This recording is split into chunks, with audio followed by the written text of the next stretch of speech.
حیدرآباد پاکستان کا قدیم ترین شہر ہے جہاں تقریباً 1 کروڑ کے قریب لوگ آباد ہیں۔ اس شہر کی تنگ گلیاں، کچے پکے مکانات اور سادہ مزاج کے لوگ یہاں کی رونق ہے۔ یہ شہر ان لوگوں کا گڑھ ہے جو اپنا آپ ہنر مندی میں لگا دیتے ہیں۔ چوڑی بننے کا سفر کانچ کو جمع کرنے سے شروع ہوتا ہے جو کہ خواتین سر انجام دیتی ہیں۔ کانچ کی چیزیں مثلاً بوتلیں، شیشے کے ٹکڑے رنگوں کے حساب سے علیحدہ کرنے کا عمل میں یہ خواتین کئی بار زخمی بھی ہو جاتی ہیں۔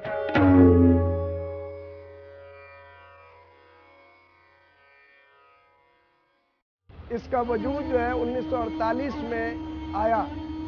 اس کو ہندوستان سے ہمارے آباء و اجداد، ہمارے خاندان کے لوگ اس کو وہاں سے لے کر آئے پاکستان۔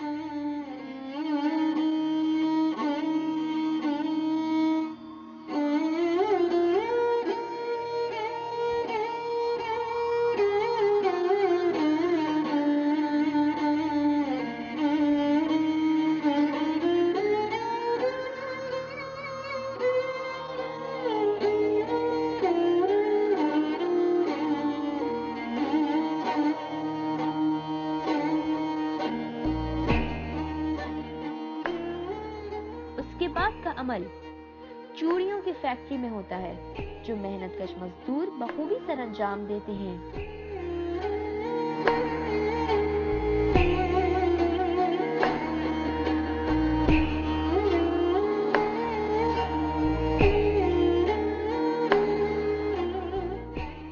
سردی ہو یا گرمی، یہ مزدور اپنے آپ کو تپتی ہوئی بھٹیوں کے سامنے سیکتے ہیں۔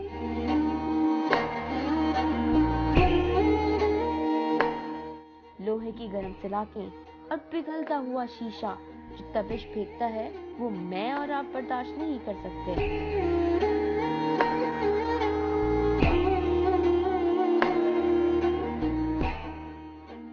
اور حیدرآباد کی ہوا اس چوڑیوں کے لیے موافق تھی اور یہاں پر پہلے سے ہی ایک گلاس فیکٹری واقع تھی، لہذا اس کی بنیادی وجہ یہی تھی کہ یہاں پر حیدرآباد میں اس کو کامیاب کیا۔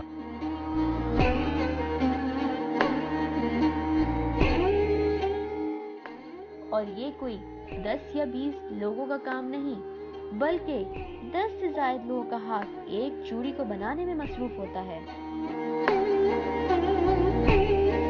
فیکٹری سے بالکل ملاحقہ ایک حصہ ہوتا ہے جہاں کئی لوگ چوڑیوں کو علیحدہ کرنے کے لیے بلیڈ سے چیرا لگایا جاتا ہے۔ یہ لوگ اپنی انگلیوں میں ٹیپ باندھ کر رکھتے ہیں تاکہ کوئی ضرب نہ لگ جائے۔ ان سب کے بعد یہ چوڑیوں کے سدائیوں کے پاس جاتی ہیں۔ سدائی کا مطلب ہے جوڑنے والا۔ یہ وہ خواتین ہوتی ہیں جو گھر پہ بیٹھ کے اپنے آپ کو اس پیشے سے وابستہ کرتی ہیں۔ ماں، بیٹیاں، بہنیں سب مل کے اس کام کو بخوبی آخری مراحل تک پہنچاتی ہیں۔ ایک نظر آٹومیٹک فیکٹری پہ کر لیتے ہیں جہاں مشکل سے 10 سے 25 مزدور کام کر رہے ہوتے ہیں۔ یہ مزدور بھی اپنا کام بہت اچھی طرح سر انجام دیتے ہیں، لیکن بس ایک فرق یہ ہے کہ وہ ہر کام خود کر رہے ہوتے ہیں اور یہاں سارا کام مشینری کر رہی ہوتی ہے۔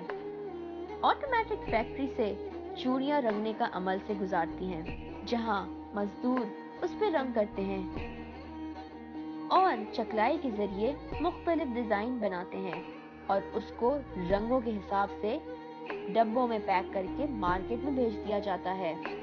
چوڑیاں کسی بھی خاتون کے ہاتھوں کی زینت بننے سے پہلے کم از کم 100 سے 150 لوگوں کے ہاتھوں سے ہو کر گزرتی ہیں۔ چوڑی بننے کا عمل میں کسی بھی مزدور کے خون پسینے کو نظر انداز نہیں کیا جا سکتا۔